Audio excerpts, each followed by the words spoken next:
भारत की वो रानी जो किताबों में तो नहीं है लेकिन इस्लामिक आक्रांताओं के लिए किसी काल से कम नहीं थी।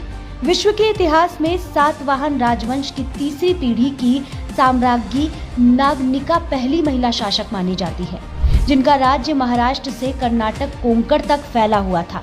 लगभग 2000 साल पहले जब रानी प्रशासनिक बागडोर संभाल रही थी, तब सीरिया और बेबीलोनिया के आक्रांताओं का चारों ओर प्रभाव था। कहते हैं कि वो इतने क्रूर थे कि जिस राज्य में घुसते थे सबसे पहले वहां की महिलाओं को निशाना बनाते थे। लाखों की तादाद में आक्रमण करते तो थे ही, साथ ही धन संपत्ति की लूट के साथ वहां के मंदिरों को तोड़ना, उनकी संस्कृति को तबाह करना उनका मकसद होता था। जब रानी नागनिका को आक्रांताओं के हमले का पता चला तो इन क्रूर आक्रांताओं के साथ पहली लड़ाई लड़ी थी। उन्होंने अपनी सेना का युद्ध भूमि में खुद नेतृत्व किया और अपने पहले ही सैन्य अभियान में क्रूर आक्रांताओं को शिकस्त दी। बड़ी संख्या में आक्रांता सैनिक मारे गए थे, कुछ अपनी जान बचाकर भाग गए, बाकी जो बचे उन्होंने रानी के सामने घुटने टेक कर हथियार डाल दिए।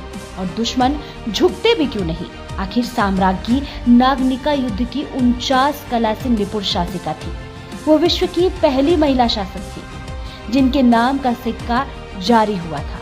रानी ने शालिवाहन साम्राज्य और वैदिक हिंदू संस्कृति के सूर्य को कभी अस्त नहीं होने दिया और साम्राज्ञी नागनिका सातकर्णी के शासन के दौरान रोम के साथ व्यापार बढ़ा और साम्राज्य समृद्ध हुआ। भारत से मसाले, कपड़े और रत्न रोम तक जाते थे और बदले में सोना चांदी भारत आता था।